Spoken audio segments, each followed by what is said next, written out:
हाँ, अभी सुन पा रहे हो सभी लोग?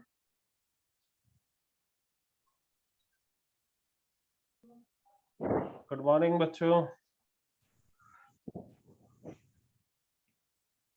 स्क्रीन भी देख पा रहे हो? यस, ठीक है। तो लास्ट क्लास सभी ने अच्छे से रिवाइज कर लिया? क्लियर है सभी को? मॉड्यूल पढ़ रहे हो ना साथ साथ?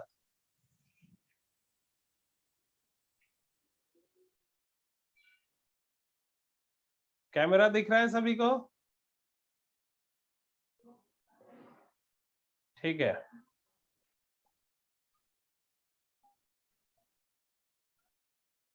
कुछ लोगों को कैमरा नहीं दिख रहा है तो बेटा रिफ्रेश करो एक बार।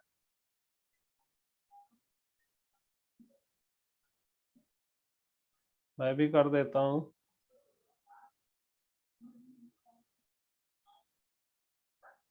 अभी ठीक है? ठीक है। Good morning to all of you. Okay, ठीक है। अब देखो बच्चों, लास्ट क्लास में हम लोगों ने डिस्कस किया था about female internal sex organ, और उसमें जो ऑर्गन हम पढ़ रहे थे that is breast.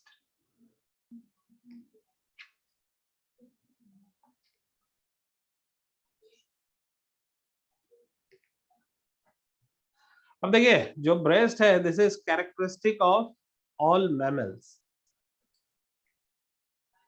Mammalian female का कैरेक्टरिस्टिक है ब्रेस्ट, पहली बात ध्यान रखना है। दूसरी, it is modified sudorific. Sudorific किस ग्लैंड को बोलते हो? It is modified sudorific, very good. या इसी को बोलते हैं बेटा स्वेट ग्लैंड। ठीक है। Secretion of breast is referred as milk. और फिर बोल रहे कुछ बातें जो हमेशा आपको याद रखनी है। फर्स्ट मिल्क ऑफ मदर क्या बोलते हो? First milk of mother is colostrum, very good. ये है बच्चों colostrum, and colostrum is rich in, आप जानते हो, IgA antibody. Colostrum is rich in IgA antibody. ठीक है। अब देखो, अगर एनाटॉमिकली हम लोग बात करें तो जो कल हम लोगों ने पढ़ा था कि जो ब्रेस्ट है बच्चों, it is a compound gland ना। ब्रेस्ट कैसा ग्लैंड? कंपाउंड ग्लैंड या simple compound? It is a compound tubulo, tube से बना हुआ था, याद आ रहा है? टिब्यूलो एल्वियोलाई से भी बना हुआ था, इसलिए टिब्यूलो एल्वियोलर ग्लैंड बोलते हैं। It is compound tubulo alveolar gland. ठीक है, तो it is compound tubulo alveolar gland. तो ये बच्चों 5 छोटी छोटी बातें आपको ध्यान रखनी है। ठीक है। अब देखिए, जो ब्रेस्ट है, ब्रेस्ट कंसिस्ट ऑफ, देखो breast is just consist of 15 to 20 memory lobes. Breast में केवल 2 स्ट्रक्चर है, एक तो 15 to 20 मेमोरी लोब्स, और इसके साथ है बच्चों एडिपोज टिश्यू। ओके, तो इन 2 स्ट्रक्चर से मिलकर फॉर्मेशन हुआ है ब्रेस्ट का। अब देखो स्ट्रक्चर की बात करते हैं, कल हम लोगों ने ड्रॉ किया था। अब आपको बताया था कि ये कंपाउंड टिब्यूलो एल्वियोलर ग्लैंड है। देखो इसका क्या मतलब, कंपाउंड टिब्यूलो जब भी बोलते हैं इसका मतलब है कि देखिए जैसे कोई भी ट्यूब है, ये ट्यूब, अगर बच्चों ये ट्यूब ऐसे ही रहती, ब्रांच नहीं होती, तो इसको आप बोलते हैं सिंपल ग्लैंड, या एक बार ब्रांच भी हो जाती तो आप बोलते हैं सिंपल ट्यूब्यूलर ग्लैंड। तो एक बार ब्रांचिंग तक आप इसको क्या बोलोगे, सिंपल ट्यूब्यूलर ग्लैंड, ठीक है। लेकिन अगर एक से ज्यादा बार ब्रांचिंग हुई किसी भी ग्लैंड में, जैसे यहाँ पे देखो अभी कोई भी ब्रांचिंग नहीं है, अब बेटा यहाँ पे फर्स्ट टाइम ये ग्लैंड ब्रांच हो रही है, राइट। तो फर्स्ट टाइम ब्रांच हुआ तो अभी भी आप इसको क्या बोलो, सिंपल ट्यूब्यूलर ग्लैंड, क्योंकि अभी ट्यूब ही दिख रहा है। लेकिन देखो ये फर्स्ट ब्रांचिंग हो गई यहाँ पे, और एक बार और ब्रांचिंग हो जाए तब आप इसको नाम दे देना कंपाउंड, ये सेकेंड टाइम ब्रांचिंग हो रही है, राइट।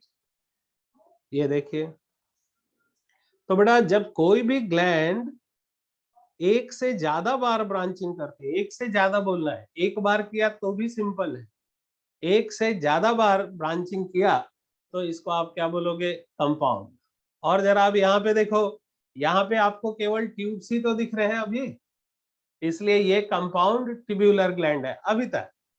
तो जो प्यूबर्टी से पहले मेमोरी ग्लैंड होता है बच्चों, वो प्यूबर्टी से पहले वाला जो मेमोरी ग्लैंड है वो सिंपल ट्यूब्यूलर ग्लैंड होता है। लेकिन प्यूबर्टी के बाद, ठीक है, जब मेंस्ट्रुअल साइकिल स्टार्ट हो जाता है तो क्या होता है, ये जो डक्ट है इसका ग्रोथ करता है एस्ट्रोजन, और इस डक्ट के टिप पे ग्रोथ को प्रमोट करता है प्रोजेस्टेरॉन। और अब देखो प्रोजेस्टेरॉन क्या डेवलप कर रहा है, एल्वियोलस। और इसलिए बच्चों अब इसको बोलते हो compound tubulo alveolar gland. Sound आ रही है सभी को, ऑडियो आ रहा है, ठीक है बेटा।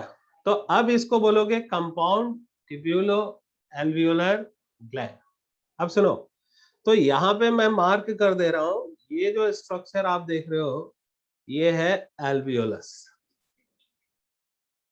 एक को एल्वियोलस बोलोगे, बहुत सारे तो एल्वियोलाई। अब देखिए क्या होता है, बहुत इंटरेस्टिंग है। देखो मेमोरी ग्लैंड में आप जानते हो कि एपिथेलियम का फंक्शन होता है बच्चों प्रोटेक्शन, ठीक है। एपिथेलियम का फंक्शन होता है प्रोटेक्शन, और कॉन्ट्रैक्शन का काम क्या करते हैं, मसल्स। देखो मेमोरी ग्लैंड के पास एक ऐसी एपिथेलियम है जो कि मसल की तरह कॉन्ट्रैक्ट कर सकती है, और ये मैं बना रहा हूं, जरा ध्यान से देखना।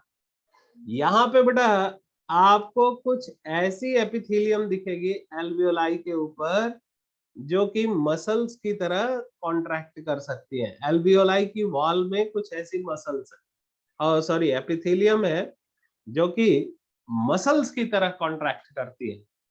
और बेटा इनको अब नाम देते हैं, अच्छा ये देखो सर दोनों एस्ट्रोजन प्रोजेस्टेरॉन ग्रोथ के लिए बेटा पहले आप सुन लो लेक्चर पूरा, राइट, आगे आगे नहीं भागिए, नहीं तो कंफ्यूज हो जाओगे। सब मैं बोलूंगा और लास्ट में आपसे पूछूंगा, ठीक है। तो अभी वेट कीजिए, आगे भागने से सब लफड़ा हो जाएगा। तो देखिए यहाँ पे एल्वियोलाई के ऊपर ये जो आप देख रहे हो इस एपिथेलियम को, ये स्पेशल एपिथेलियम है बच्चों जो मसल की तरह कॉन्ट्रैक्शन कर सकता है, और इस एपिथेलियम को बेटा नाम देते हैं मायो एपिथेलियल सेल। अरे ऐसा नाम सुना क्या, मायो एपिथेलियल सेल, यस ऐसा नाम सुना होगा एनाटॉमी में। तो ये है बेटा मायो एपिथेलियल सेल, तो ये मसल की तरह कॉन्ट्रैक्शन करते हैं, that's why myoepithelial cell. अब जल्दी से बताओ, कल आपको बताया था जो भी मिल्क सिक्रीट होगा कहां पे, एल्वियोलस में, ठीक है। यहाँ पे मान लो ये मिल्क सिक्रीट होने लग गया, अब इस मिल्क को कलेक्ट करने का, इंडिविजुअल एल्वियोलाई से मिल्क को कलेक्ट करने का काम जो ट्यूब्स करती हैं, जल्दी से नाम बोलो, इनको बोलते हैं बच्चों मेमोरी ट्यूब्यूल्स। आपको बोला था छोटे को ट्यूब्यूल बोलना और बड़े को डक्ट। ठीक है, तो ये है बच्चों मेमोरी ट्यूब्यूल। वेरी गुड, सभी ने बोला। अब जरा यहाँ पे नोटिस करो, यहाँ पे नोटिस करो, ये मेमोरी ट्यूब्यूल्स मिलकर ये बड़ी डक्ट को बना रही हैं। मेमोरी ट्यूब्यूल्स मिलकर इस बड़ी डक्ट को बना रही हैं, और अब इसको नाम दोगे आप मेमोरी डक्ट। वेरी गुड, इसको क्या नाम दोगे? Memory duct. और अब देखो बेटा, ये एक डक्ट, ये दूसरी डक्ट, ये दोनों मिलकर यहाँ पे एक स्वेलिंग बनाती है। ये देखिए, यहाँ पे एक स्वेलिंग बनेगी, जहाँ पे सारी मेमोरी डक्ट जुड़ जाएंगी, वहां पे एक स्वेलिंग का फॉर्मेशन होगा। ये देखो स्वेलिंग। और बायोलॉजी में आपको बताया, जहां भी स्वेलिंग, जहां भी बल्ज स्ट्रक्चर दिखे तो उसको फटाफट क्या नाम दो? एम्पुला। तो ये है बच्चों मेमोरी एम्पुला। तो यहाँ पे टेम्पोरली मिल्क स्टोर होता है, राइट? हाँ, जहां भी फूला वहां पे नाम देना है एम्पुला। और बेटा इसके टिप पे आप ये जो डक्ट देख रहे हो, जो यहाँ से मिल्क को ड्रेन करेगा, इस डक्ट को नाम दो लैक्टिफेरस डक्ट। बहुत अच्छे, ये है बच्चों लैक्टिफेरस डक्ट। अब सुनो, ये जो लैक्टिफेरस डक्ट होता है ना, ये जाके ओपन होता है ओवर निप्पल। ये कहां पर ओपन हो रहा है? Over nipple. अब देखो, ये जो निप्पल देख रहे हो, इस निप्पल के ऊपर 1 2 3 4 5 6 ऐसे 15 to 20 ओपनिंग्स होते हैं। निप्पल के ऊपर कितने ओपनिंग्स? 15 to 20, right? और इस निप्पल को सराउंड करता है एक पिगमेंटेड रीजन। बच्चों इस पिगमेंटेड रीजन को नाम देते हो एरियोला। देखो, एरियोला का मतलब स्पेस। एरियोलर, आपने एरियोलर कनेक्टिव टिश्यू नाम सुना ना? आप याद करो, उसमें बड़े बड़े स्पेस होते हैं, और इसलिए बच्चों यहाँ पे नाम क्या दे रहे हो? एरियोले। ठीक है, और ये these are openings of lactiferous duct. और ये है बच्चों निप्पल। तो nipple is surrounded by pigmented region, और इस रीजन को नाम दिया एरियोला। ठीक है, आइयो अभी क्लियर है सभी को? ठीक है, अब देखो बेटा, एरियोला से फायदा कुछ नहीं होता, जस्ट ये जो न्यू बॉर्न बेबीज होते हैं ना, तो ये मिल्क को एक्सेस कर पाए, तो उस पॉइंट को हाईलाइट करने के लिए एरियोला रीजन डेवलप होता है, राइट? डिटेक्शन में। यस। तो अब देखिए, यहाँ पे अगर आपसे पूछा पाथ ऑफ मिल्क फ्लो, ठीक है, पाथ ऑफ मिल्क फ्लो, तो देखो मिल्क का फॉर्मेशन बच्चों कहां पर हुआ? एल्वियोलस। एल्वियोलस से मिल्क कहाँ आया? Memory tube. मेमोरी ट्यूब से मेमोरी डक्ट। मेमोरी डक्ट से एम्पुला। एम्पुला से लैक्टिफेरस डक्ट, और लैक्टिफेरस से निप्पल और आउटसाइड बॉडी। अब ये जो आप पूरा स्ट्रक्चर देख रहे हैं, एल्वियोलस से लेकर लैक्टिफेरस डक्ट तक, ठीक है, at the opening of lactiferous duct, इसको बच्चों बोलते हैं मेमोरी लोब। क्या बोलोगे? Memory lobe. और ब्रेस्ट के अंदर ये जो लोब मैंने बनाए हैं, ऐसे कितने लोब होते हैं? Breast consist of how many memory lobes? अभी पीछे लिखा था 15 to 20। देखो अभी पीछे लिखा था यहाँ, breast consist of 15 to 20 memory lobes. ये ध्यान रखना है बेटा। मायो एपिथेलियल सेल बच्चों मिल्क को इजेक्ट करने में हेल्प करता है। आपने सुना होगा ऑक्सीटोसिन। ऑक्सीटोसिन मायो एपिथेलियल सेल को ही कॉन्ट्रैक्ट कराता है for the ejection of milk, right? तो इस प्रकार से, तो ये जो पूरा स्ट्रक्चर, अच्छा अब देखो, इसके चारों तरफ क्या भरी होगी? Adipose tissue. इसके चारों तरफ क्या होगा? Adipose tissue. तो आपने सुना होगा मैमेक्टॉमी करते हैं, ये छोड़ दो इसको बनाने से, ठीक है, पर इसका ध्यान रखो कि यहाँ क्या प्रेजेंट है, एडिपोज टिश्यू, ठीक है। तो हाँ, एडिपोज टिश्यू बच्चों कुशन देता है, जो मेमोरी ट्यूब्यूल्स है ना, ये डेलिकेट स्ट्रक्चर है, इनको कुशन देता है, और साथ में आप बोलते हो सेक्सुअल डायमॉर्फिज्म, उसमें भी हेल्प करता है। तो जो ब्रेस्ट होता है ना, ब्रेस्ट के अंदर एडिपोज टिश्यू के ग्रोथ को प्रमोट करता है हार्मोन एस्ट्रोजन। कौन सा हार्मोन? एस्ट्रोजन। तो यहाँ पे आप यो बोल सकते हैं, जो शेप देता है ब्रेस्ट को, वो देता है एडिपोज टिश्यू, और एडिपोज टिश्यू के ग्रोथ को प्रमोट करता है कौन सा हार्मोन? एस्ट्रोजन। वो सब बच्चों अभी मैं लिख रहा हूँ, आप लोग आगे आगे परेशान मत होइए, थोड़ा रिलैक्स कीजिए, मैं सब अभी बोल रहा हूँ। तो बेटा ये हो गया मेमोरी लो। अच्छा सुनो, अब तुमने सुना होगा ब्रेस्ट कैंसर। ब्रेस्ट कैंसर में बच्चों डॉक्टर्स क्या करते हैं, इसी जैसे 15 से 20 लोब है, तो जो भी लोब इन्वॉल्व है ना, उस लोब को रिमूव कर देते हैं। और हाँ बिल्कुल भुवन, इसको बोलते हैं मैमेक्टॉमी, इस सर्जिकल प्रोसीजर को मैमेक्टॉमी। बहुत बढ़िया। अब देखो इसके बाद नेक्स्ट आ रहे हैं हम लोग, next is hormones acting on breast.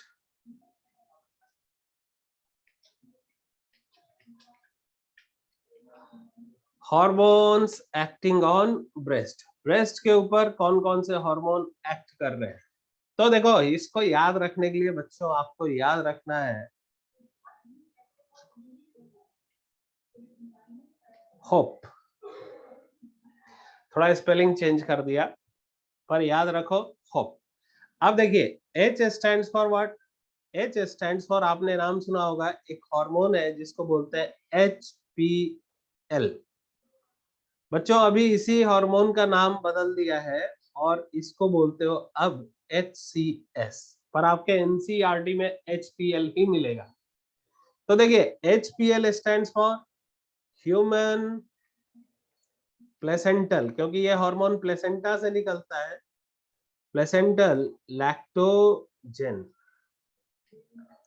और अभी इसका नाम चेंज कर दिया है, अब इसको बोलते हैं बच्चों ह्यूमन कॉरियोनिक। कॉरियोनिक लेयर नाम सुना होगा आपने, ह्यूमन कॉरियोनिक सोमैटो मैमोट्रोपिन,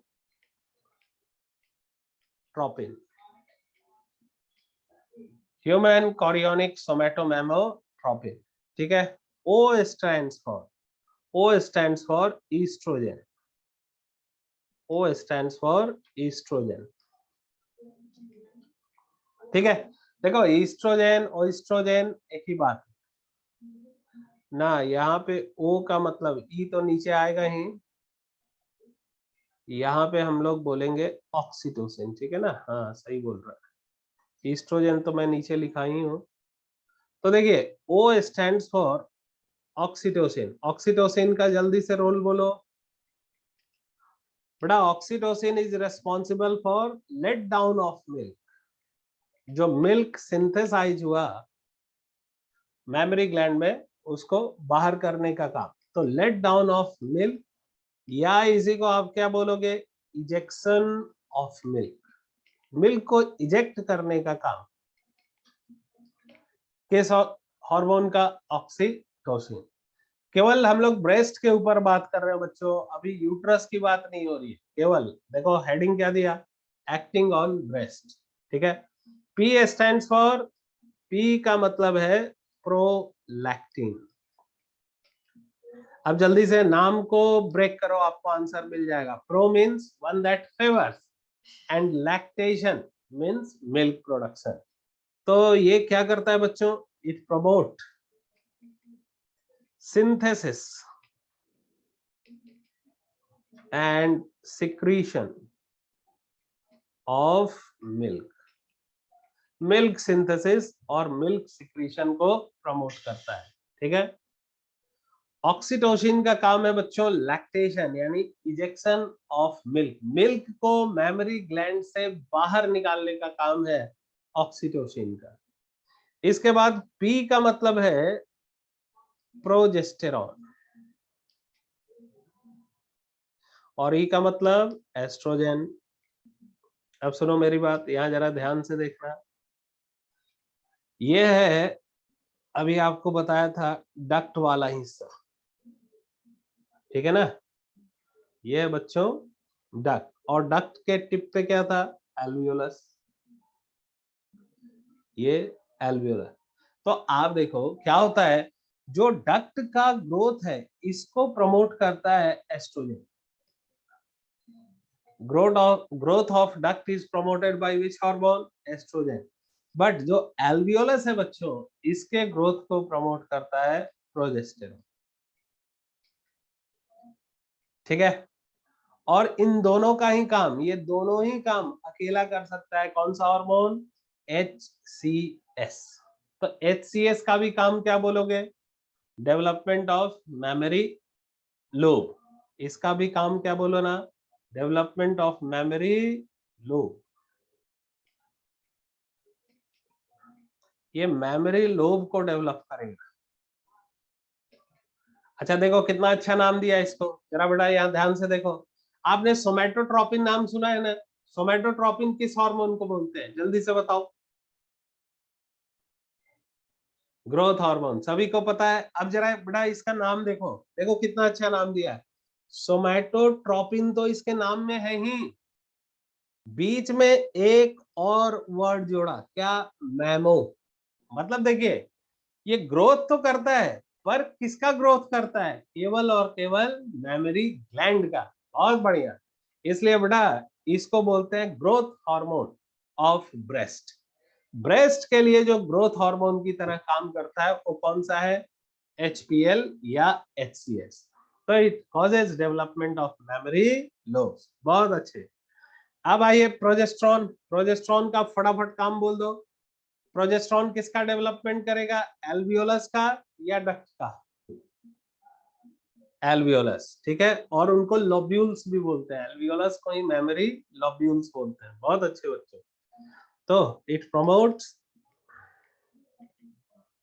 डेवलपमेंट ऑफ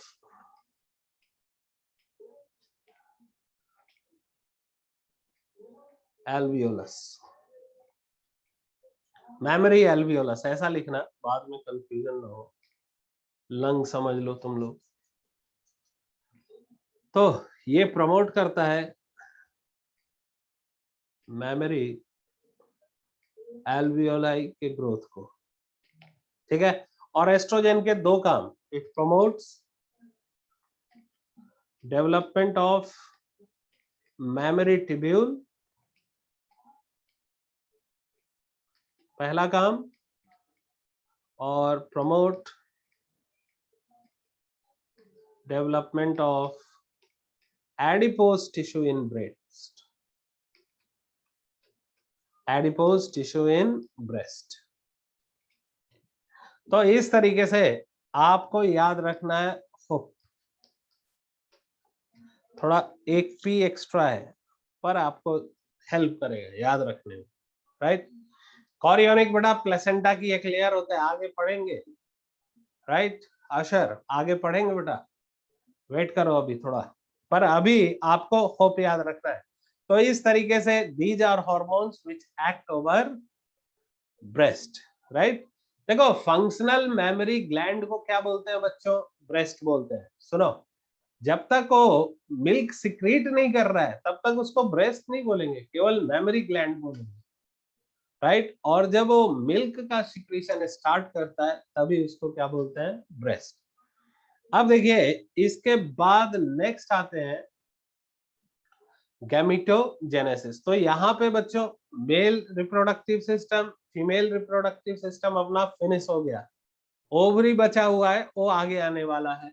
लेकिन उससे पहले हम लोगों को पढ़ना है गैमेटोजेनेसिस, ठीक है। उससे पहले क्या पढ़ेंगे, gametogenesis. Sir cancer cell breast में कहा, बेटा आप जानते हो कि कैंसर सेल्स जो है वो एपिथेलियल टिश्यू को सबसे ज्यादा अफेक्ट करते हैं, राइट। तो इसलिए एपिथेलियम में होते हैं, ठीक है। गैमेटोजेनेसिस यानी फॉर्मेशन ऑफ गैमीट, हाँ कार्सिनोमा, ठीक बोल रहे हो। ठीक है, वो आप लोग ह्यूमन हेल्थ एंड डिजीज में पढ़ेंगे, अभी पढ़ोगे तो वहां पे सर बताएंगे, आपको घबराने की जरूरत नहीं। अच्छा ये सुनो मेरी बात, ये कैंसर वगैरह जितना भी है ना, ये ह्यूमन हेल्थ एंड डिजीज जो टॉपिक है उसके अंदर आपको पढ़ना है। यहाँ पर तो हम लोगों को फिजियोलॉजी डिस्कस करना है। अच्छा पढ़ लिया तो बहुत अच्छी बात है। ठीक है, तो रिवीजन भी मेरे से ही चाहते हो क्या? तो पहले हम लोग ये पढ़ लें फिर वो करेंगे बेटा। अब देखिए इसके बाद तो अभी बच्चों देखो, दो बातें अपनी फिनिश हो गई। मेल रिप्रोडक्टिव सिस्टम क्या सभी को याद है? चलो एक बार रिवीजन करते हैं। टेस्टिस के ऊपर कितने कवर, फटाफट बोलना। 3 cover. Outer most tunica vaginalis, albuginea नहीं है आउटर मोस्ट, ट्यूनिका वेजाइनलिस। उसके अंदर एल्बुजिनिया, सबसे अंदर ट्यूनिका वेस्कुलोसा, ट्यूनिका वेसल्स नहीं, ट्यूनिका वेस्कुलोसा, राइट। तो इस तरीके से ये तीनों लेयर हो गए। अच्छा छोटे छोटे कंपार्टमेंट्स को जो टेस्टिस में होते हैं क्या बोलते हो? Testicular lobule. नंबर बोलो। टेस्टिकुलर लोब्यूल्स के नंबर 250 टू 300। टेस्टिकुलर लोब्यूल के अंदर कौन सा स्ट्रक्चर होता है? Seminiferous tubule. बहुत बढ़िया। सेमिनिफेरस टिब्यूल का straight part tubuli recti. Tubuli recti जुड़कर क्या बनाती है? जुड़कर rete testis. Rete testis give rise to vasa efferentia. बेटा बहुत बढ़िया। वासा इफरेंसिया का नंबर बोलिए। Number 10 to 20। अरे 15 टू 20 मेमोरी, मेमोरी लोग सभी बताए। 10 टू 20 बोलना है, ठीक है। वासा इफरेंसिया किधर ज्वाइन होती है? एपिडिडाइमिस के किस पार्ट में? एपिडिडाइमिस के किस पार्ट में? कैपट और कॉर्डा? कैपट है ना, very good, caput. Body of epididymis is referred as corpus and posterior part is cauda. Epididymis के फंक्शन फटाफट लिखो तीनों। SMP, S for storage, M for maturation and P for phagocytosis। बहुत अच्छे, वेरी गुड। अच्छा ये बताओ, क्या एपिडिडाइमिस में इनहिबिटरी प्रोटीन्स को ऐड किया जाता है स्पर्म के सरफेस पर, और इस प्रोसेस को क्या बोलते हो? Adding of inhibitory proteins over the surface of a sperm, decapacitation. Very good बेटा। कैट्स पर तो प्रोटीन है जिससे कैल्शियम एंटर करेगा, और इसी प्रोटीन को तो हमें इनएक्टिवेट करना है, and the process is referred as decapacitation. Capacitation takes place inside female genital tract, vagina. बहुत बढ़िया, ठीक है। तो कैपेसाइटेशन में रिमूवल ऑफ इनहिबिटरी प्रोटीन्स करते हैं, सभी को अच्छे से याद है, ठीक है। अब देखो इसके बाद बच्चों नेक्स्ट आ रहे हैं गैमेटोजेनेसिस। तो ऐसे थोड़ा रिवीजन करते रहेंगे, और कल बहुत बच्चों ने डायग्राम भेजा है, वेरी गुड। और ये बेटा, अच्छा टाइम कितना लगा? मेरे ख्याल से 5 मिनट 7 मिनट, है ना। तो ये आप जब तक हम लोग पढ़ रहे हैं ना, एटलीस्ट अल्टरनेट डे में आपको ड्रॉ करना है, ठीक है। और इसका फायदा आप देखोगे कि चैप्टर हम लोग फिनिश भी कर लेंगे ना, 2 महीने के बाद भी ये बिल्कुल आपके ब्रेन में फ्रेश रहेगा, राइट। तो ये ध्यान रखिए। अच्छा ये देखो, एक बच्चा पूछ रहा है sir, how how does milk start secreting only after a baby is born? बेटा क्या होता है, during the course of pregnancy prolactin secretion begins from anterior pituitary, and this prolactin is responsible for secretion of what? Milk। तो prolactin pregnancy के समय ही synthesise होता है, इसलिए ऐसा होता है, ठीक है। हाँ, पाथ ऑफ स्पर्म रिवाइज कर लो जल्दी से। स्पर्म बना किधर? Seminiferous tubule. सेमिनिफेरस टिब्यूल से ट्यूबुलाई रेक्टाई, ट्यूबुलाई रेक्टाई से रेटिटेस्टिस। हाँ, स्ट्रीव जो आपको बताया था, सब भूल जाते हो तुम लोग। आपको बताया था ना, स्ट्री भी याद रखना है, स्ट्रीट के बजाय थोड़ा टी हटा के वी कर देना। Seminiferous tubule, T for tubuli, recti, R for rete testis, E for vasa efferentia, E for epididymis and V for vas deferens. ये तो था सिंपल। अच्छा बेटा एक बात बताओ, इधर है प्रोस्टेट ग्लैंड और इधर है एम्पुला ऑफ वास्ट डिफरेंस, तो इन दोनों के जंक्शन पे कौन सा स्ट्रक्चर होगा? प्रोस्टेट ग्लैंड और वास्ट डिफरेंस के जंक्शन पे कौन सा स्ट्रक्चर होगा? Seminal vesicle. Very good, seminal vesicle, सही तो बोल रहे हो। तो ऐसा एक क्वेश्चन है ऑब्जेक्टिव में, आपको ऐसा मिलेगा, राइट? तो ये ध्यान रखिए। चलो थैंक यू। आप देखिए इसके बाद नेक्स्ट आ रहे हैं बेटा गैमेटोजेनेसिस। अब देखो ये आप मॉड्यूल देखोगे ना डर जाओगे, ये इतना लंबा चौड़ा 4-6 पेज में बना रखा है कि आधे बच्चे तो सेलाइन की जरूरत पड़ती है। लेकिन अभी आप देखो 5 मिनट में एकदम सबको याद भी हो जाएगा, जरा वेट करो। गैमेटोजेनेसिस, देखिए gametogenesis means process of formation of gamete,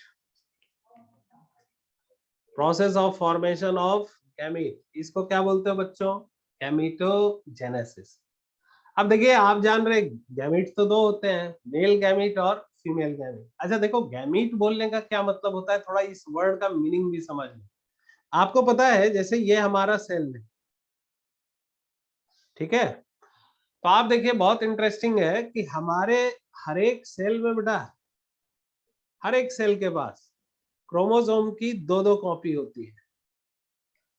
कोई भी सेल है ना आपकी बॉडी में, उसमें हर एक क्रोमोसोम की कितनी कॉपीज है? 2 कॉपी, ठीक है? लेकिन जो गैमीट्स होते हैं ना, इनके पास हर एक क्रोमोसोम की केवल एक ही कॉपी है। हर एक क्रोमोसोम की केवल कितनी कॉपी? एक कॉपी। और ऐसे सेल को जिनके पास क्रोमोसोम की केवल एक ही कॉपी होती है, ऐसे सेल को बोलते हो बच्चों हैप्लॉइड। क्या बोलते हो? हैप्लॉइड। और यही है गैमीट, और ये है डिप्लॉइड, ठीक है?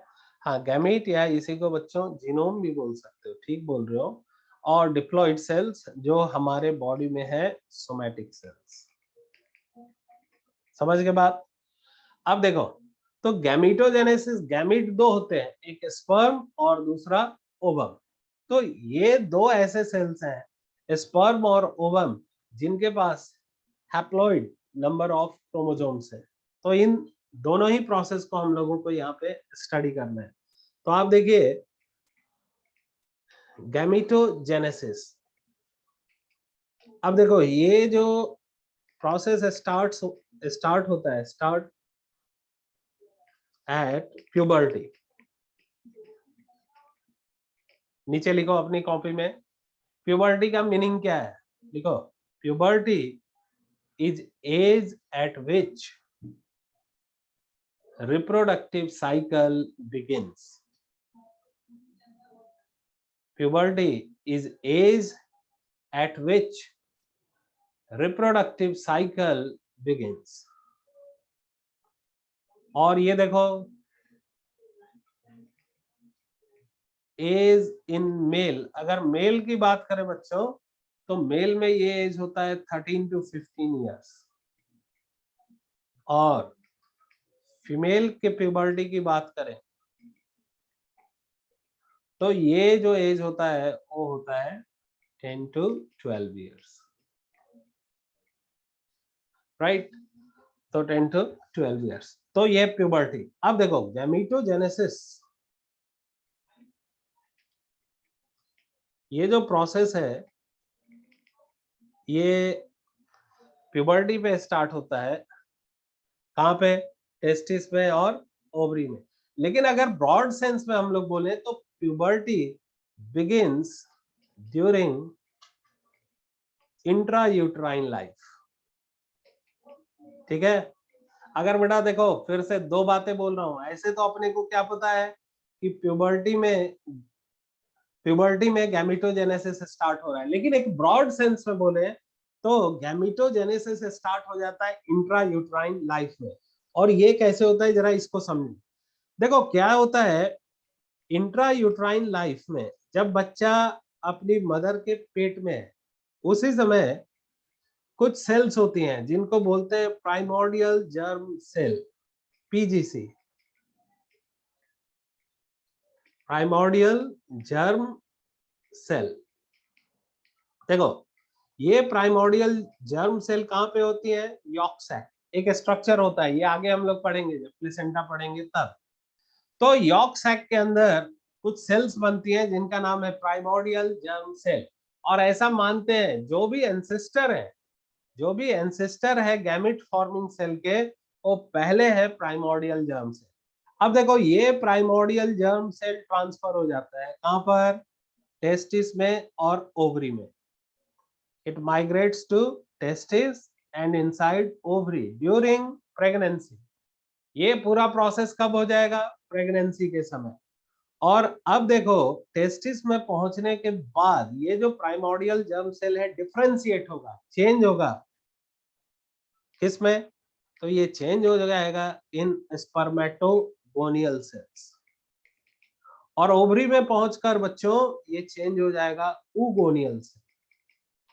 ठीक है, और दरअसल प्यूबर्टी में आप जो डिवीजन देखते हो ना वो स्पर्मेटोगोनिया और इधर oogoनियल सेल्स का देखते हो। लेकिन अगर रियल सेंस में आपसे पूछा जाए कि प्यूबर्टी कहाँ स्टार्ट हो गया, तो आप बोलना ड्यूरिंग, ये देखो, इंट्रा यूट्राइन लाइफ। ठीक है, एक बार मैं फिर से स्टार्ट करता हूं, इसको जरा फिर से एक बार समझ लो। देखो कुछ बच्चों को डाउट आ रहा है गैमेटोजेनेसिस। देखो बेटा गैमेट बनाने का जो काम स्टार्ट होता है वो होता है ड्यूरिंग इंट्रा यूटेराइन लाइफ। ठीक है, अभी समझना गैमेटोजेनेसिस कब स्टार्ट हो गया, ड्यूरिंग इंट्रा यूटेराइन लाइफ में। IUL का मतलब पूरा नाम लिख लो, इंट्रा यूटेराइन लाइफ। ठीक है, और गैमेट बनाने वाली जो पहली सेल है, पहली एंसेस्ट्रल सेल जिससे स्पर्मेटोगोनिया और oogonia डेवलप होगी, उस सेल को क्या नाम दे रहे हो, उस सेल को नाम दे रहे हो प्राइमोर्डियल जर्म सेल। अच्छा ये देखो आप बोलते हो ना ये जो प्राइमोर्डियल जर्म सेल है यही फ्यूचर में क्या बनाएगी, ये फ्यूचर में बनाएगी स्पर्मेटोगोनिया और oogonia। उल्टा चले तो तुम लोग जल्दी समझ जाओगे। सुनो टेस्टिस में कौन सी सेल होगी, स्पर्मेटोगोनिया या oogonia, टेस्टिस के अंदर स्पर्मेटोगोनिया। तो देखो मैं बोला टेस्टिस के अंदर कौन सी सेल है, स्पर्मेटोगोनिया। चलो ओवरी में बताओ कौन सी सेल होगी, ओवरी के अंदर oogonia।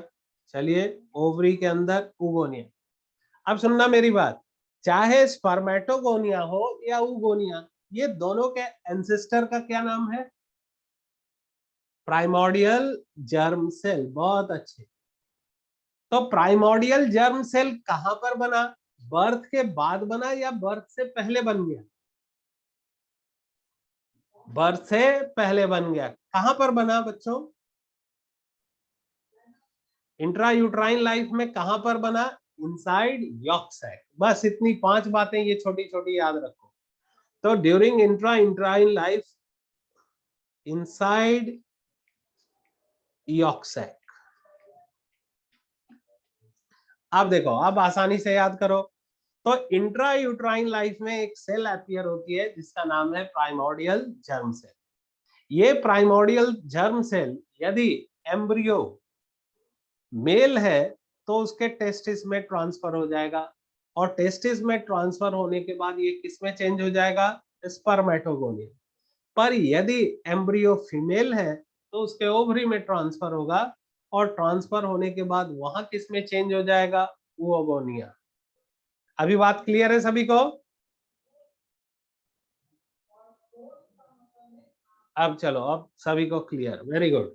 तो सीधी सीधी बात यह है बेटा कि चाहे स्पर्मेटोगोनिया हो या oogonia हो, दोनों का एंसेस्ट्रल सेल एक ही है, और इस सेल का नाम है बच्चों प्राइमोर्डियल जर्म सेल। और primordial germ cell intrauterine life में यॉक सैक में बन जाता है, ठीक है, इंट्रा यूटराइन लाइफ में यॉक सैक में बन जाता है। यॉक सैक क्या होता है बच्चों, ये आगे हम लोग पढ़ेंगे अभी 2-3 लेक्चर के बाद, घबराओ नहीं। अभी तो बस आप याद रखो, यॉक सैक में किसका फॉर्मेशन होता है, प्राइमोर्डियल जर्म सेल, ठीक है। तो इनसाइड यॉक सैक। अब सुनो, अब आगे बढ़ जाए, ठीक है। अब देखिए, सबसे पहले हम पढ़ने जा रहे हैं स्पर्मेटोजेनेसिस। अब गैमेटोजेनेसिस में दो है, एक तो स्पर्मेटोजेनेसिस और दूसरा है बच्चों oogenesis।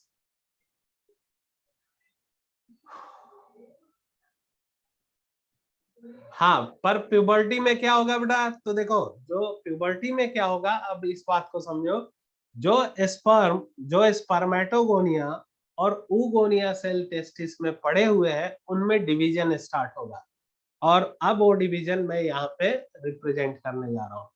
तो आप यूं बोलिए कि प्यूबर्टी में क्या होता है, स्पर्मेटोजेनेसिस एंड oogenesis। ओके, वो सब मैं लिखा दूंगा, यहाँ पे लिख दूंगा, आप चिंता नहीं करो।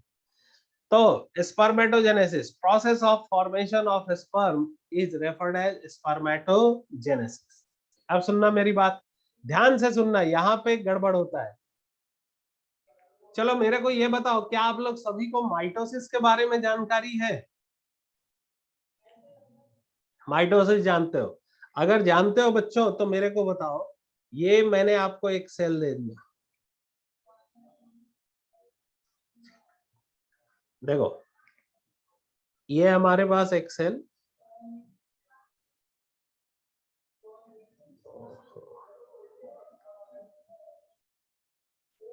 ये देखो, ये है बच्चों एक सेल, ये डिप्लॉइड सेल है, ठीक है। इसका माइटोसिस करना है हम लोगों को, चलो जल्दी से बताओ, इसका माइटोटिक डिवीजन होगा तो न्यूक्लियस इसका कितनी बार डिवाइड होगा, एक बार या दो बार? न्यूक्लियस इसका कितने बार डिवाइड होगा माइटोसिस में? कुछ लोग दो बार लिख रहे हैं, क्यों? माइटोसिस में बच्चा न्यूक्लियर डिवीजन एक ही बार होता है। तो आप देखो, यहां से डिवीजन हुआ और यहां पर हमें दो डॉटर सेल्स मिल गई। अब चलो मेरे को ये बताओ, ये जो डॉटर सेल्स बनी है, ये 2n होगी या n होगी, हैप्लॉइड होगी या डिप्लॉइड? 2n, कोई डाउट नहीं है इसमें, सभी बोल रहे हैं 2n। तो माइटोसिस में बेटा क्रोमोसोम नंबर में कोई भी चेंज नहीं आता, ये बात क्लियर हो गया। और ये बताइए, एक सेल से कितनी डॉटर सेल्स बनी माइटोसिस में?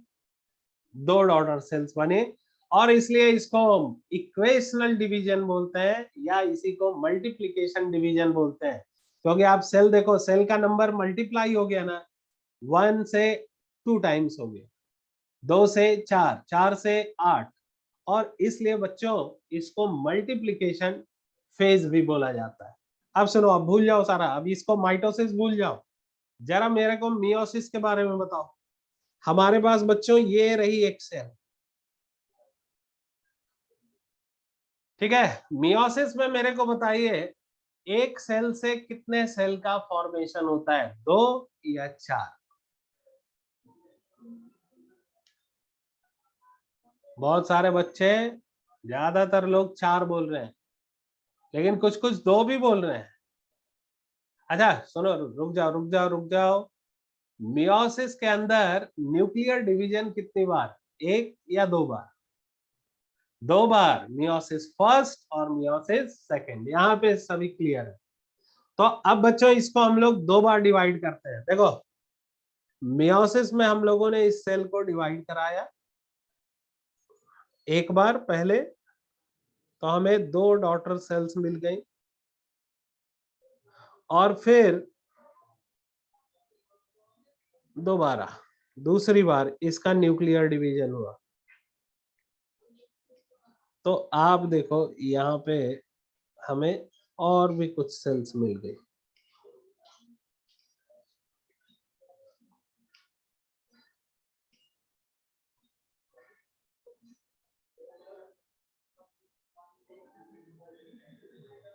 ठीक है, अब सुनो सुनो सुनो सुनो, रुक जाओ।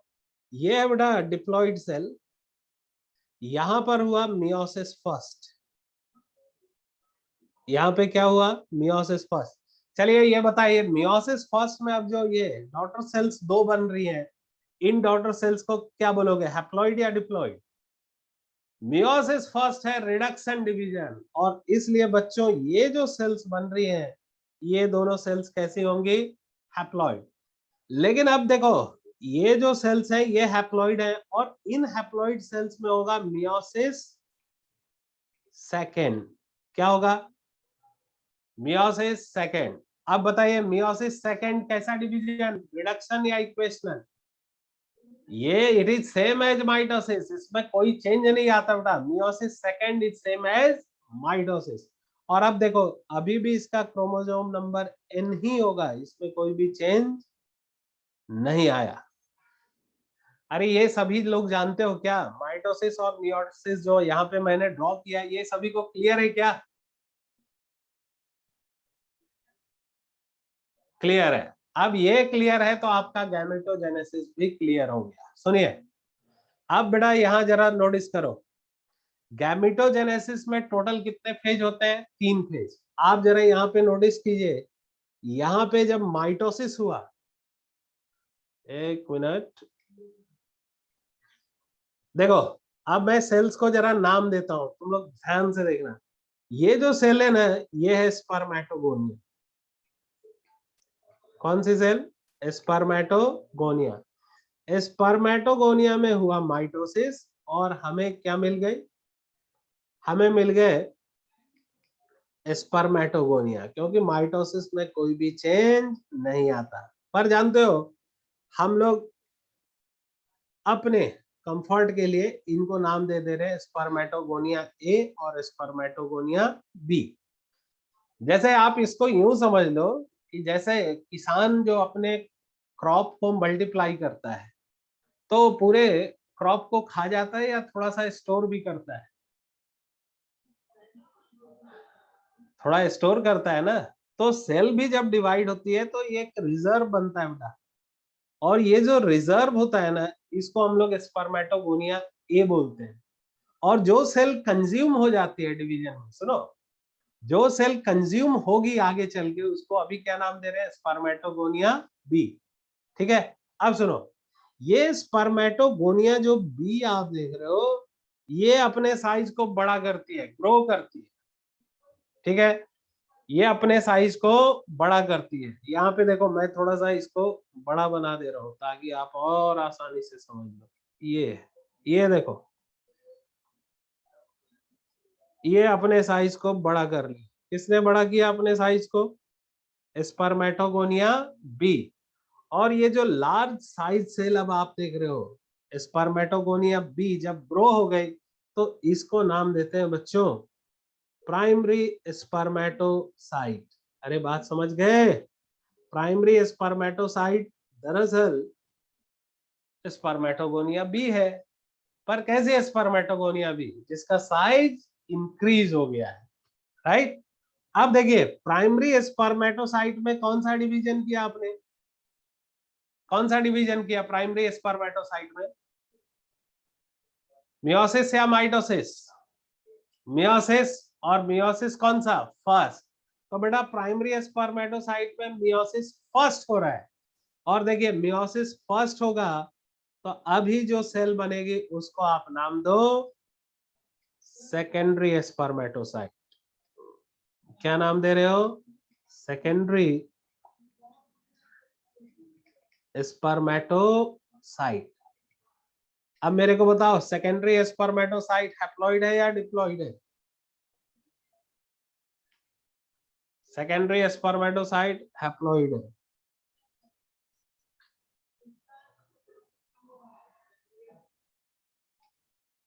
ये यहाँ पे सेकेंडरी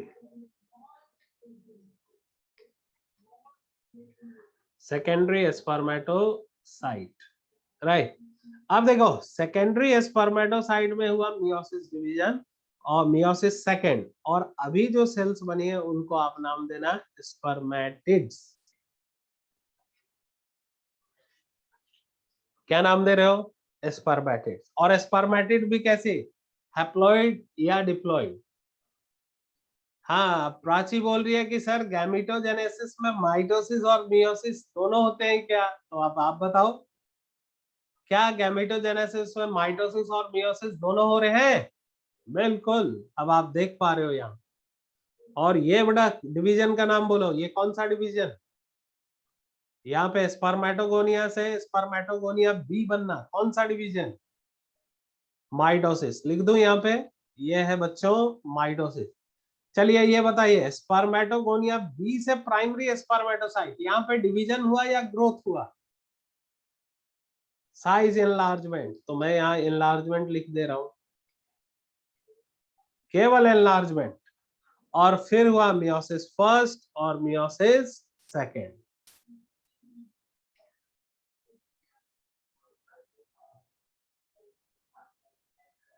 सभी को अच्छे से अरेंज कर दे रहा हूं, मियोसिस फर्स्ट और मियोसिस, अभी तो आप ही ने बताया, मैंने कुछ बताया ही। Meiosis second. अरे ये बात सभी को क्लियर है क्या?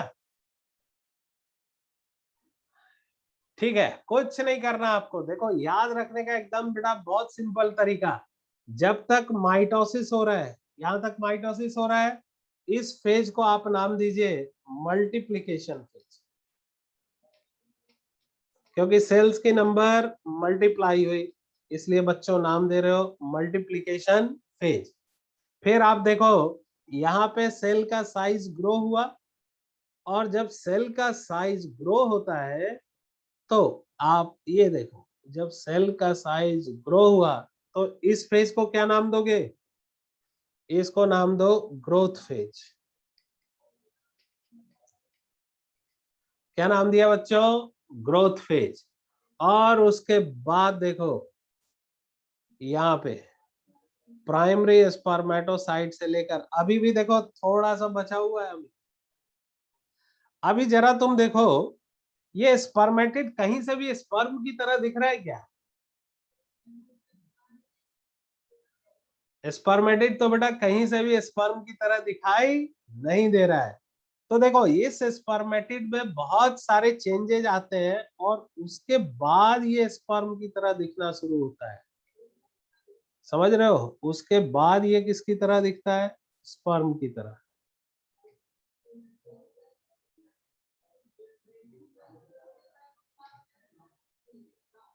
ठीक है,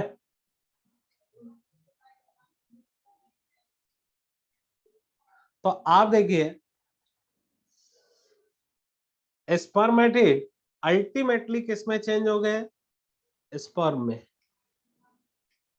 और इस प्रोसेस को बोलते हैं बच्चों स्पर्मियोजेनेसिस। क्या बोलोगे? स्पर्मियोजेनेसिस, या इसी को बोलते हैं स्पर्मेटिलियोसिस।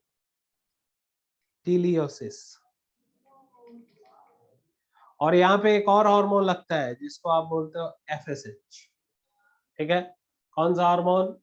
एफएसएच। स्पर्मेटोगोनिया हैप्लॉइड है या डिप्लॉइड? देख के बोलो। स्पर्मेटोगोनिया डिप्लॉइड, स्पर्मेटोगोनिया भी डिप्लॉइड। प्राइमरी स्पर्मेटोसाइट,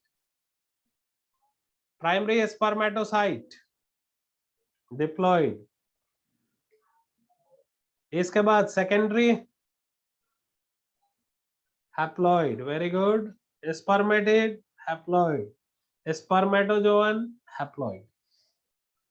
तो इस तरीके से अब देखो यहां तक तो बच्चों, फाइनली प्राइमरी स्पर्मेटोसाइट से स्पर्म का फॉर्मेशन, इस प्रोसेस को आप बोलते हो मैच्योरेशन फेज।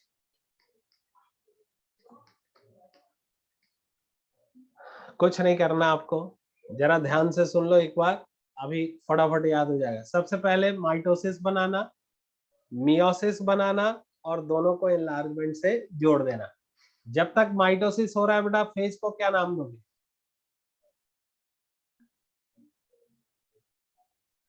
जब तक माइटोसिस हो रहा है, फेज का नाम मल्टीप्लीकेशन फेज। Very good.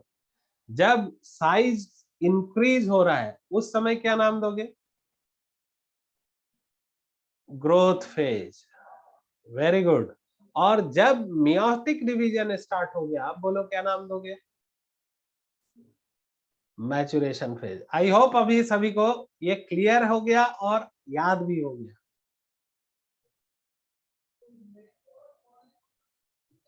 उत्कर्ष बेटा कॉल कर देना मेरे को, ठीक है? अच्छा, रिजर्व का यूज किस लिए? मेरे को ये बताओ, आपने सुना होगा फीमेल्स में मीनोपॉज हो जाता है, क्यों? क्योंकि उनके पास रिजर्व सेल्स नहीं होते हैं, oogonia। स्पर्मेटोजेनेसिस जो है बच्चों, ये थ्रू आउट लाइफ होता है, क्योंकि जब भी स्पर्मेटोगोनिया डिवाइड करता है, ये एक रिजर्व भी बनाता है, और ये रिजर्व जो है फ्यूचर में जब भी स्पर्म को फॉर्म करना होगा, ये रिजर्व यूज होगा। ठीक है? अगर एक डैमेज हो जाए तो दूसरा काम करेगा, बिल्कुल दूसरा काम करेगा बच्चों। मीनोपॉज आगे पढ़ना है। मीनोपॉज यानी फीमेल में मेंस्ट्रुअल साइकिल का रुक जाना है, इसको मीनोपॉज बोलते हैं।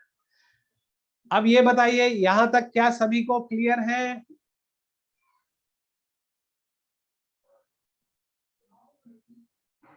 सभी को क्लियर क्लियर क्लियर, ठीक है? अब चलो, अब नेक्स्ट पे। अच्छा, ये याद भी हो गया ना? बहुत बढ़िया। अब बच्चों आ रहे हैं नेक्स्ट। अभी मैं तुमको क्या बोला कि स्पर्मेटिड्स, देखो ये स्पर्मेटिड कहीं से भी स्पर्म की तरह दिखाई नहीं दे रहा है।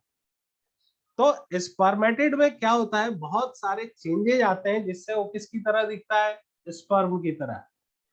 बेटा एफएसएच क्या करता है, तो आप याद कीजिए, एफएसएच एंड्रोजन बाइंडिंग प्रोटीन के साथ बाइंड होता है, which is responsible for concentration of testosterone. वो सब अभी मैं लिखा दूंगा, घबराने की जरूरत बिल्कुल नहीं है। अब सुनो, तो ये है बच्चों स्पर्मेटिड, जरा ध्यान से देखना। स्पर्मेटिड हैप्लॉइड सेल, और ये आप क्या देख रहे हो? Spermatozoa, right? तो स्पर्मेटिड से क्या बनाना है? स्पर्मेटो, ये है बच्चों स्पर्मेटिड, और ये स्पर्मेटोजोआ। अब इस प्रोसेस को हम लोगों ने क्या नाम दिया? स्पर्मेटिड से स्पर्मेटोजोआ का बनना, दिस इज स्पर्मियोजेनेसिस। क्या बोलोगे? स्पर्मियोजेनेसिस, या बच्चों इसी का नाम है स्पर्मेथिलियोसिस। तो अब मैं तुमसे पूछता हूं कि चलो बच्चों, मैंने आपको ये सेल दे दिया, ये देखो मैंने आपको ये एक स्पर्मेटिड दिया। अब मैं बोलता हूं कि इसको स्पर्म में कन्वर्ट करो, ठीक है? तो आप बताओ, स्पर्म में ज्यादा साइटोप्लाज्म है या स्पर्मेटिड में? साइटोप्लाज्म किसके पास ज्यादा है? साइटोप्लाज्म स्पर्मेटिड के पास ज्यादा है, सभी ने बोला, वेरी गुड। तो बेटा स्पर्म बनाना है हमें, तो स्पर्म में आप साइटोप्लाज्म देख रहे हो कम है, तो हम क्या करेंगे? इस स्पर्मेटिड के साइटोप्लाज्म को रिमूव करेंगे, साइड से हटा दिए। ये देखो साइटोप्लाज्म इसके हटा दिए, ठीक है ना? साइटोप्लाज्म हटा दिया। तो पहला जो काम किया वो हम लोगों ने किया कि भाई स्पर्मेटिड को स्पर्मेटोजोआ में कन्वर्ट करना है, तो साइटोप्लाज्म को रिड्यूस करो। तो पहला साइटोप्लाज्मिक रिडक्शन कर दिया आपने, वेरी गुड। पर अभी भी ये स्पर्म की तरह दिख रहा है क्या? नहीं दिख रहा है। स्पर्म में तो एक टेल भी होता है, तो बच्चों इसमें एक टेल को भी ऐड करो, ठीक है? टेल ऐड कर दिया, पर ये टेल को मूव करने के लिए एनर्जी भी तो चाहिए, और वो एनर्जी इसको देगा माइटोकॉन्ड्रिया। अच्छा, मजेदार बात सुनो, क्या होता है, ये जो माइटोकॉन्ड्रिया है ना बच्चों, यहाँ पे उसका अरेंजमेंट जो होता है वो स्पाइरल होता है। माइटोकॉन्ड्रिया का जो अरेंजमेंट होता है स्पर्म में, वो स्पाइरली अरेंज होता है। जैसे ये देखो, ये स्पर्म, आगे हम लोग पढ़ेंगे, ये डायग्राम फिर से बनाएंगे। ये देखो, जो माइटोकॉन्ड्रिया होता है इस तरीके से स्पाइरली अरेंज्ड होता है। और इस स्पाइरल अरेंजमेंट ऑफ माइटोकॉन्ड्रिया को बच्चों एक बहुत ही बढ़िया नाम दिया गया है, इसको बोलते हैं nebenkern. Spiral arrangement of mitochondria is nebenkern, right. तो this spiral arrangement is referred as nebenkern. तो पहला चीज आपने क्या किया, साइटोप्लाज्म को रिड्यूस किया। दूसरा, आपने टेल को लगाया। तीसरा, आपने माइटोकॉन्ड्रिया ऐड किए। चौथा काम, अब स्पर्म तेजी से मूव करेगा तो एक हेलमेट भी दो इसको, और इसके ऊपर ये helmet like, cap like structure जो प्रेजेंट होता है, इसको क्या बोलते हो, एक्रोसोम। क्या बोलते हो, एक्रोसोम। तो ये बच्चों ऐड किया हेलमेट लाइक स्ट्रक्चर, जिसको बोल रहे हो एक्रोसोम। अच्छा, अब एक बात बताओ, जैसे तुमने देखा है ना, तो एक फिजिक्स में क्वेश्चन होता है कि एक डांसर रोल कर रही है, तो जब वो रोल करती है और अपने हैंड्स को स्प्रेड करती है, ठीक है, रिवॉल्व कर रही है और अपने हैंड्स को स्प्रेड करके रिवॉल्व कर रही है, और दूसरा बॉडी के पास लाके रिवॉल्व कर रही है, किसमें स्पीड ज्यादा होगा, जब हाथ बॉडी से दूर होगा या बॉडी के एक्सिस के पास होगा? पास वाले में स्पीड ज्यादा होगा। सभी ने बहुत बढ़िया बोला। तो बेटा स्पर्म को भी फास्ट मूव करना है, सुनना जरा ध्यान से सुनना, देखो फिजिक्स कैसे नेचर में अप्लाई होता है। तो क्या करती है, जो स्पर्म है ना, इसका न्यूक्लियस अपना राउंड नहीं करती है, बल्कि अपने न्यूक्लियस को, जो स्पर्म सेल्स है, ये इलोंगेट कर देती है, ऐसे एक्सिस के पैरेलल कर देती है, ताकि इसका स्पीड ज्यादा हो। ठीक है, तो आप देखो यहाँ पे जो 5 चेंजेज आया, स्पर्मेटिड से स्पर्मेटोजोआ बनने में कितने चेंजेज आए, 5 चेंजेज। सबसे पहला cytoplasmic reduction, second acrosome formation, acrosome formation. Third क्या हुआ, न्यूक्लियर कंडेंसेशन, न्यूक्लियर कंडेंसेशन और इलोंगेशन भी बोल सकते हैं। फोर्थ चेंज बोलो, नेबेनकर्न फॉर्मेशन, बहुत अच्छे। Nebenkern is spiral arrangement of mitochondria. और फिफ्थ चेंज, टेल एडिशन। ठीक है, अब सुनो, इसको याद रखने के लिए आपको याद रखना है कांट। ये जो पांचों चेंज है आप याद रख सकते हो, can't. C for cytoplasmic reduction, A for acrosome formation, N for nuclear condensation, N for nebenkern formation, और T for tail formation. Helmet क्यों लगाते हो, आगे अभी पढ़ना है बच्चों। हेलमेट के अंदर होता है बहुत सारे एंजाइम्स जो जोना पेलुसिडा को डिसॉल्व करती है। सब धीरे धीरे सीखते जाओगे, अभी रिलैक्स रहो, जितना पढ़ रहे हो उस पे ध्यान रखो। सीक्वेंस में नहीं बेटा, ये सब साइमल्टेनियस चलता है। ठीक है, न्यूक्लियर कंडेंसेशन में क्या होता है, जो डीएनए होता है वो कंडेंस हो जाता है। ठीक है, वो ज्यादा कंडेंस होता है और बॉडी एक्सिस के पैरेलली अरेंज्ड हो जाता है।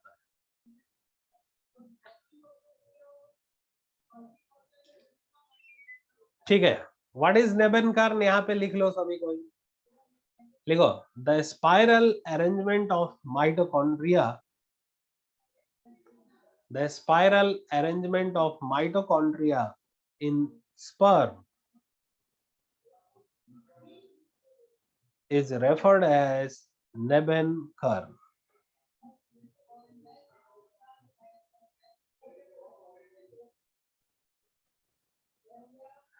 Is referred as Nebenkerb.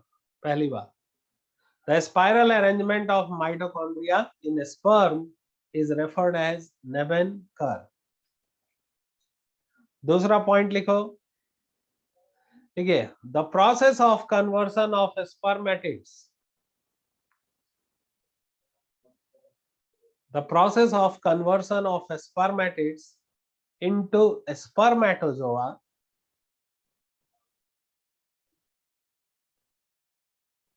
is known as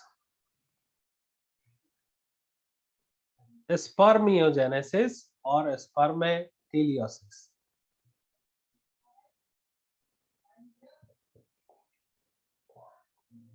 Spermiogenesis or spermatilliosis. The process of conversion of spermatid into spermatozoa is referred as spermiogenesis or spermatilliosis. लिखिए, spermiogenesis requires high concentration of spermiogenesis requires high concentration of testosterone hormone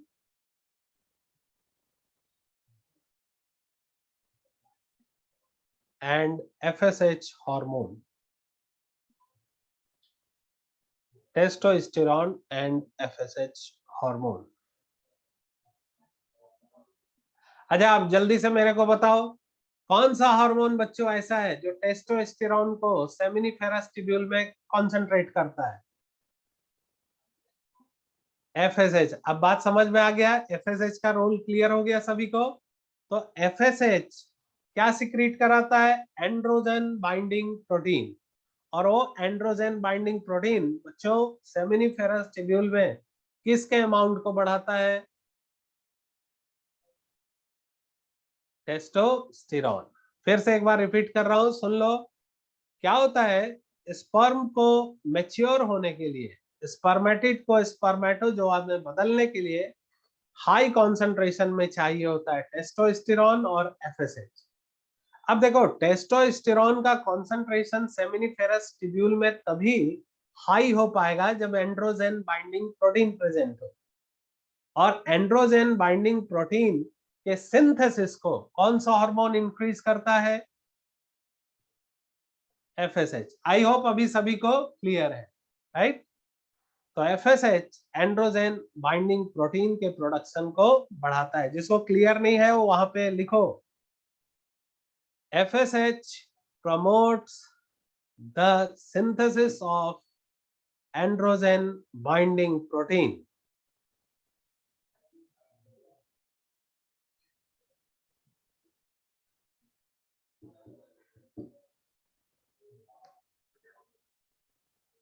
हाँ बेटा, ये पूरा seminiferous tubule में ही हो रहा है, क्योंकि याद करो ना, स्पर्म तो सर्टोली सेल के अंदर एम्बेडेड है, तो ये प्रोसेस वहां पर चलता रहेगा. ठीक है, तो अभी देखो हम लोगों का एक पार्ट गैमेटोजेनेसिस जो है उसमें मेल फिनिश हो गया. अब कल हम लोग पढ़ेंगे बच्चों oogenesis. आज इसको अच्छे से प्रैक्टिस कर लोगे तो वो तो और भी आसान हो जाएगा. ठीक है, तो हेडिंग देके छोड़ दो. नेक्स्ट हम लोग पढ़ेंगे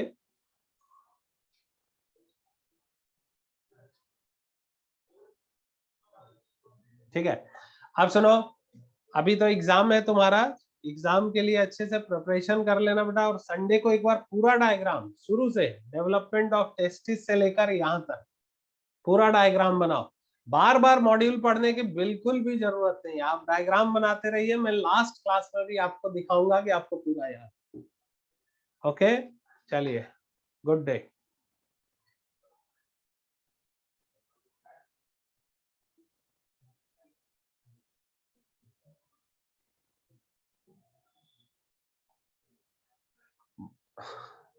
बेटा माइटोसिस तो हर एक एज में चलता है, मियोसिस जो है केवल प्यूबर्टी के बाद स्टार्ट होता है.